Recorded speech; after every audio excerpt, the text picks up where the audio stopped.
નમસ્કાર.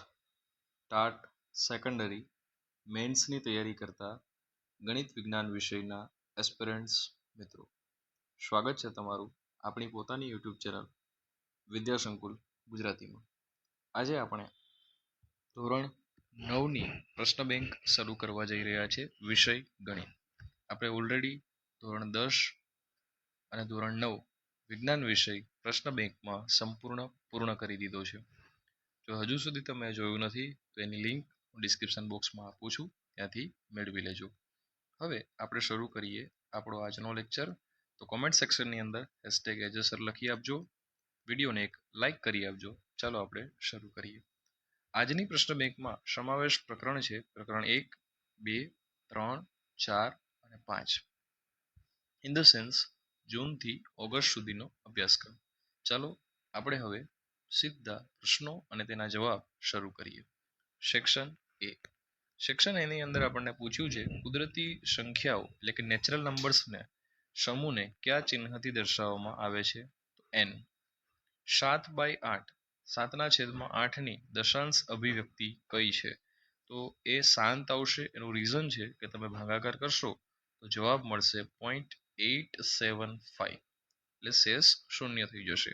ચાલો ત્યારબાદનો પ્રશ્ન જોઈએ. √2 વર્ગમૂળમાં 2 કયા પ્રકારની સમય સંખ્યા છે? તો એ અસમય સંખ્યા છે. ચોથો પ્રશ્ન છે વર્ગમૂળમાં 225 કયા પ્રકારની સંખ્યા છે? તો એ સમય સંખ્યા છે. એનું કારણ છે કે એનો જવાબ આવશે 15. ચાલો આગળ વધીએ મિત્રો. 15 થોડું વ્યવસ્થિત લખી આપું. આગળ વધીએ મિત્રો. 15 આગળ વધીએ. 0 એક ખાલી જગ્યા સંખ્યા છે. તો એનો આપણે જવાબ લખી શકીએ કે 0 પૂર્ણ સંખ્યા પણ છે, ઇવન 0 સમય સંખ્યા પણ છે. ચાલો હવે આપણે સેક્શન બી તરફ આગળ વધીએ, જેના 2 ગુણ છે. શું દરેક પૂર્ણાંક સમય સંખ્યા છે? શું દરેક પૂર્ણાંક સમય સંખ્યા છે? કારણ આપો. તો મિત્રો જવાબ આવશે એમાં હા. એનું કારણ છે કે કોઈ પણ પૂર્ણાંક સંખ્યા છે, જેમ કે આપણે લઈએ m, તો એને આપણે m/1 વડે દર્શાવી શકીએ. બરાબર, આ સ્વરૂપમાં દર્શાવી શકો, જ્યાં m એ પૂર્ણાંક છે અને છેદ એટલે કે 1 બરાબર 0 નથી. ઇન ધ સેન્સ આવું પણ કહી શકો p/q, જ્યાં q બરાબર 0 નથી. બરાબર, આ એનો જવાબ છે. ચાલો ત્યારબાદનો પ્રશ્ન આપણે જોઈએ મિત્રો. તો 3 અને 4ની વચ્ચે, પ્રથમ ચેપ્ટર જ ચાલે છે હજુ, 3 અને 4ની વચ્ચે આવતી 4 સમય સંખ્યાઓ શોધવાની છે. તો આપણે આવું કરી શકીએ કે 3 બરાબર 15/5 અને 4 બરાબર 20/5. 5 ચોક 20 અને 5 તેરી 15. બરાબર, બંનેમાં 5 5 મળી ગયા. ચાલો હવે આપણે શરૂ કરીએ. 15 પછી શું આવશે? 16/5. 16 પછી 17/5, પછી 18/5, પછી 19/5. તો લો આ થઈ ગઈ 4 સમય સંખ્યાઓ 3 અને 4ની વચ્ચે. ઓકે, ચાલો હવે આપણે જોડકા જોડવાનો પ્રયત્ન કરીએ. જોડકા જોડો. q એની સામે આવશે સમય સંખ્યા, એટલે હું આ સાઈડ જોડું છું 3. ત્યારબાદ r એટલે કે રિયલ નંબર, એટલે ત્યાં આવશે 1. ત્યારબાદ z એમાં વધ્યું છે પૂર્ણાંક સંખ્યા એટલે કે 2.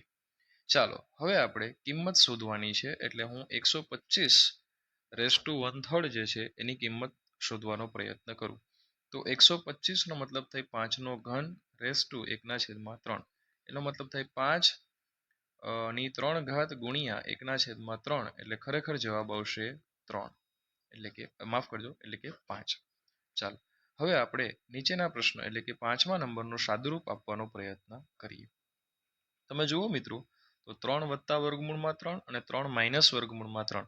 તો આ ખરેખર આપણી એક નિત્યસમ છે આપણો, એક તમને જો યાદ હોય તો, કે જે હતો a+b અને a-b. યાદ છે? a+b કૌંસમાં a-b. આનો જવાબ થાય a² - b². બરાબર, આનો જવાબ થાય a² - b². એટલે આ વાસ્તવમાં આપણે જોઈએ તો આનો જવાબ આપણને મળશે 3/2 આમ તો જોવા જઈએ તો સામેની તરફ. બરાબર, અને એ જ આપણે આગળ લખીએ મિત્રો. અહીંયા નીચે તરફ હું તમને લખી આપું છું. હું જસ્ટ ઇરેઝ કરવા માટે ઇરેઝરમાં ફસાણો છું. Just a second. ઓકે, ચાલો અહીંયા લખી દઉં. 3નો સિમ્પ્લિફાય કરીએ આપણે તો 3નો વર્ગ બરાબર બરાબર 9 થશે અને જે વર્ગમૂળમાં 3 ગુણ્યા 3 કરો તો એનો જવાબ આવશે -3 એટલે કે જવાબ થશે 6. બરાબર. ચાલો ખૂબ સરસ મિત્રો. હવે આપણે આનાથી થોડા આગળ જઈએ અને આપણો નવો જે પ્રશ્ન છે પ્રશ્ન ક્રમાંક 2 તેના તરફ આગળ વધીએ. ચાલો સેક્શન એ છે તો આપેલો જે પ્રથમ પ્રશ્ન છે એમાં x નો ઘન -2x + 5 ની ઘાત કેટલી છે તો 3 ઘાત છે. મોટામાં મોટી ઘાત લખવાની. નીચેનામાંથી કઈ બહુપદી નથી તો આપણને ખ્યાલ છે ટેક્સ્ટબુકનું બેઠે બેઠું છે આ સી છે કારણ કે એમાં ચલની ઘાત કેવી બતાવી છે કોઈ ઘાત જ આમ તો માઇનસ જોવા જાવ તો -1 એટલે કે ઋણ અપૂર્ણાંક બને છે એટલે. ત્યારબાદ ત્રીજો પ્રશ્ન જોઈએ. એક ચલ સુરેખ બહુપદીમાં વધુમાં વધુ ખાલી જગ્યા પદ હોય છે તો 2 પદ હોય લખવા હોય તો લખી શકાય ax + b. બરાબર. ચાલો હવે આગળ વધીએ ચોથા પ્રશ્ન તરફ. તો જો p of x બરાબર 2x + 3 હોય તો p of 3/2 બરાબર શું થાય તો મિત્રો એને આપણે સોલ્વ કરવું પડે. તો આપણે રકમ બરાબર અહીંયા જ હું શરૂઆત કરી દઉં છું 2 પછી x ની જગ્યાએ 3/2 લેવાના છે અને +3 એટલે આનું સાદુરૂપ આવશો મિત્રો તો 3 + 3 થઈ જશે 2 ઉડી જાય ને 3 + 3 બરાબર જવાબ આવશે 6. બરાબર. ચાલો પાંચમો પ્રશ્ન જોઈએ x + b અને x + a. તો આનું સાદુરૂપ થશે મિત્રો x² + a + b * x અને a + b. થઈ ગયું. ચાલો હવે સેક્શન બી તરફ આગળ વધીએ. ઉદાહરણ આપો દ્વિઘાત બહુપદી. તો દ્વિઘાત બહુપદીનું કોઈ પણ ઉદાહરણ આપી શકાય તમને જ્યારે જે સમયે જે યાદ આવે એ p of x બરાબર 2x² + 3x + 5 થઈ ગયું. ચાલો આના સિવાય તમને કોઈ યાદ આવતું હોય તો તમે લખી શકો છો. બીજો પ્રશ્ન છે p of x બરાબર 3x + 1 શું x બરાબર -1/3 તેનું શૂન્ય છે તો કારણ આપો. હવે અહીંયા તમે જવાબ મૂકશો ને આમાં x બરાબર -3 મૂકશો એટલે ખરેખર જવાબ છે એ આવશે શૂન્ય. બરાબર. એટલે આપણે કહી શકીએ કે હા એનું શૂન્ય છે. બરાબર. ચાલો આપણે એવું મૂકવાનું થાય. બરાબર. આમ તો ખરેખર આમ ગણતરી કરવી જોઈએ કે p of x બરાબર -1/3 બરાબર 3 પછી x ની જગ્યાએ -1/3 અને છેલ્લે શું આપેલું છે +1. બરાબર. +1 પછી આનું જો સાદુરૂપ આપો ચાલો હું વ્યવસ્થિત જ લખી દઉં કારણ કે ઘણા મિત્રો એવા છે કે જે કોમેન્ટ કરે છે કે સર અમે તમારી જોડે લખીએ છીએ. તો ચાલો હું ફરીથી લખી આપું તમને અહીંયા.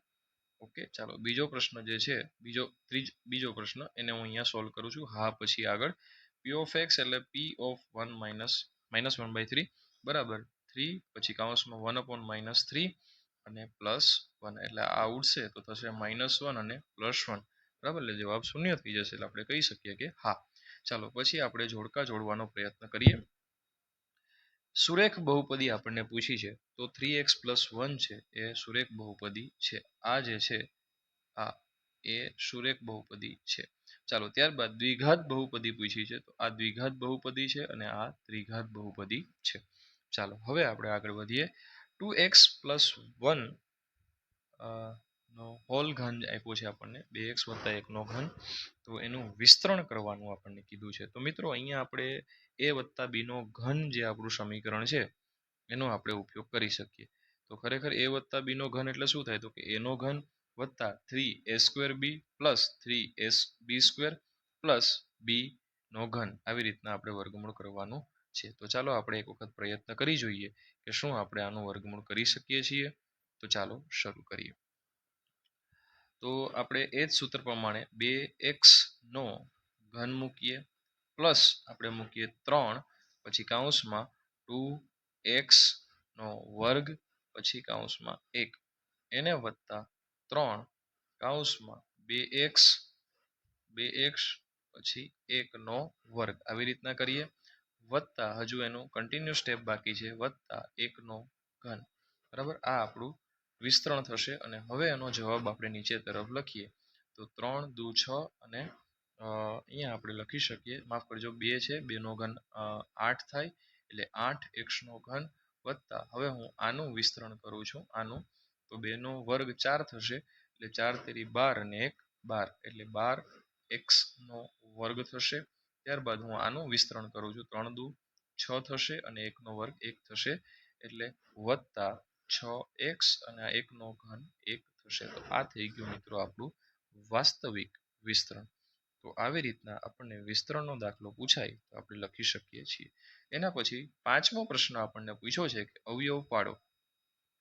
તો મિત્રો આ જે અવયવ પાડો 64 એમનો ઘન, આવો જ એક દાખલો ટાટ સેકન્ડરી 2023ના પેપરમાં તમને જોવા મળશે, તમે જોઈ લેજો. બરાબર, ચાલો પહેલા તો હું નિત્યસમનું સૂત્ર ભૂલી જાઉં છું. અહીંયા કયું સૂત્ર વપરાશે? તો એનો ઘન માઇનસ બી નો ઘન, આ સૂત્ર વપરાશે. બરાબર મિત્રો, તો ચાલો ફટાફટ આપણે શરૂ કરીએ. એનો ઘન માઇનસ બી નો ઘન, તો હું વિસ્તરણ ભૂલી જાઉં છું. એ માઇનસ બી બીજા કૌંસમાં એ સ્ક્વેર વત્તા એ બી વત્તા બી સ્ક્વેર, આ બરાબર નિત્યસમ વપરાશે. આપણે નિત્યસમ લખવો પડે. હવે હું વિસ્તરણ કરું છું. 4m માઇનસ 7n, ત્યારબાદ જો આપણે એનો સ્ક્વેર કરીએ એટલે કે એ એટલે અહીંયા કોણ છે 64 છે, તો એનો સ્ક્વેર કરો તો વાસ્તવમાં એ 16m સ્ક્વેર થાય, પ્લસ એ ઇન્ટુ બી એટલે ખરેખર આ 16 તમે જુઓ તો 4 નો ઘન છે એટલે 4 અને 3 4 3 એ ખરેખર 7 નો છે.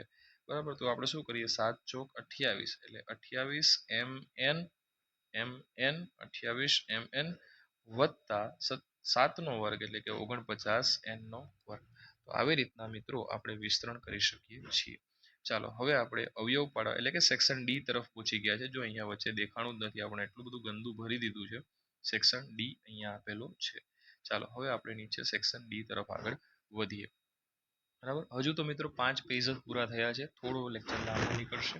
બરાબર, ચાલો અહીંયા અવયવ પાડવાના છે. તો હું તમને કહી દઉં છું, આ x નો ઘન માઇનસ 23x નો વર્ગ વત્તા 142x માઇનસ 120 આપેલા છે. તમારે કંઈ નથી કરવાનું, x બરાબર ખાલી 1 મૂકી દેવાના છે અને પછી p ઓફ x એટલે કે 1 મૂકી દેવાના છે અને પદોની યોગ્ય ગોઠવણી કરવાની છે, મધ્યમ પદના ભાગ પાડવાના છે. એ રીતના આપણે જવાબ મેળવીશું.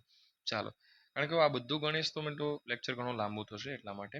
ત્યારબાદ બીજો પ્રશ્ન છે x વત્તા વાય હોલ સ્ક્વેર બરાબર x સ્ક્વેર વત્તા 2xy વત્તા વાય સ્ક્વેર સાબિત કરો કે તેનો ઉપયોગ કરીને 105 ગુણ્યા 106 સાબિત કરી શકાય.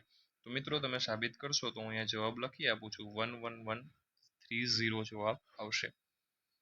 ત્યારબાદ ત્રીજો છે, નીચેના લંબચોરસના ક્ષેત્રફળ દર્શાવેલ છે, તેમની સંભવિત લંબાઈ અને પહોળાઈ શોધો.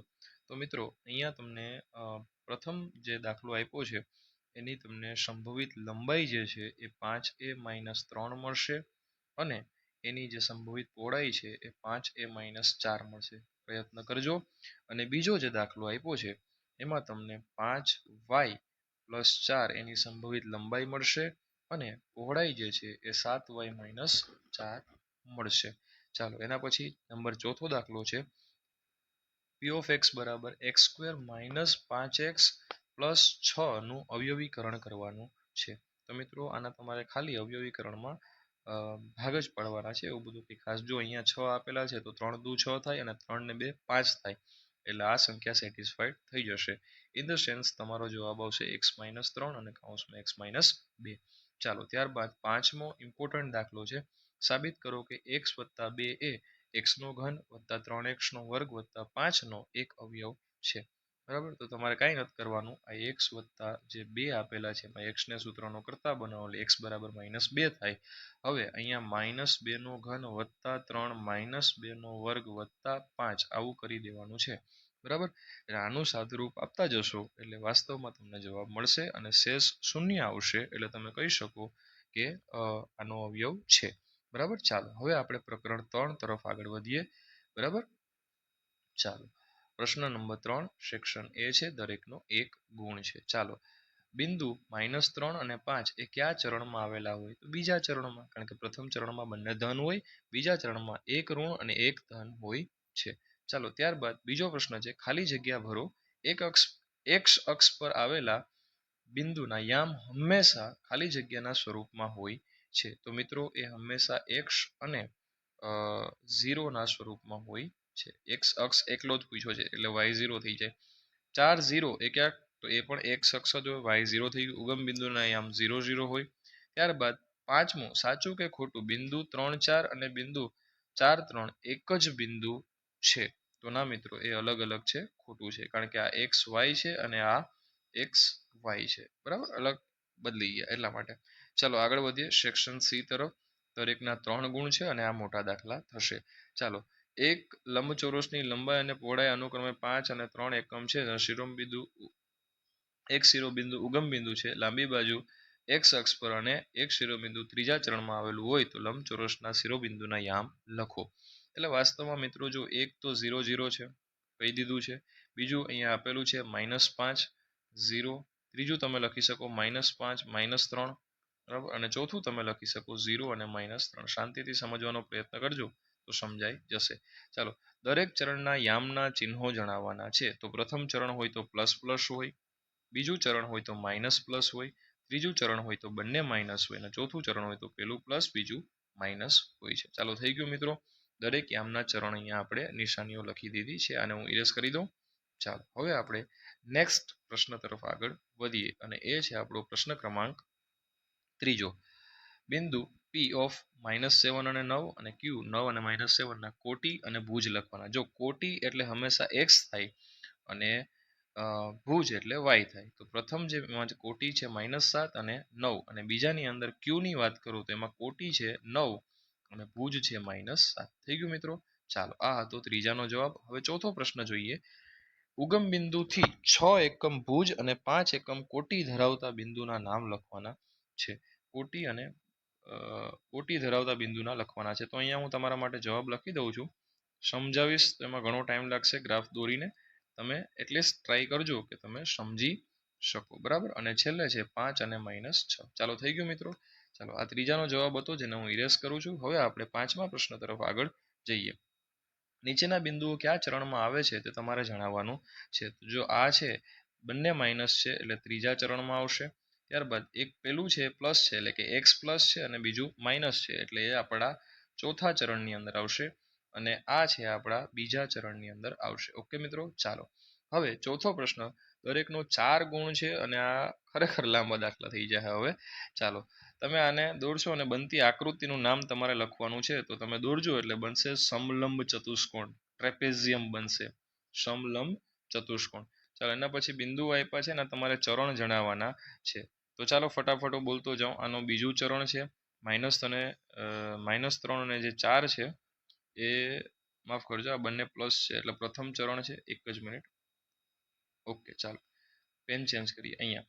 ચાલો, આ પ્રથમ ચરણ છે, આ બીજું ચરણ છે, પછી આ ત્રીજું ચરણ છે, ત્યારબાદ -2 ત્રીજું ચરણ છે, ત્યારબાદ 3 અને -2 આપેલા છે. 3 અને -2 એટલે આપણે બીજું ચરણ થશે. બરાબર, 3 અને -2 આપેલા છે. ચાલો, પછી 4 અને 0 આપેલા છે. 4 અને 0 એટલે ધન એક્સ અક્ષમાં થશે. બરાબર, આ થશે ધન એક્સ અક્ષમાં. ત્યારબાદ 0 અને -3 આપેલા છે એટલે ઋણ એક્સ અક્ષમાં થશે.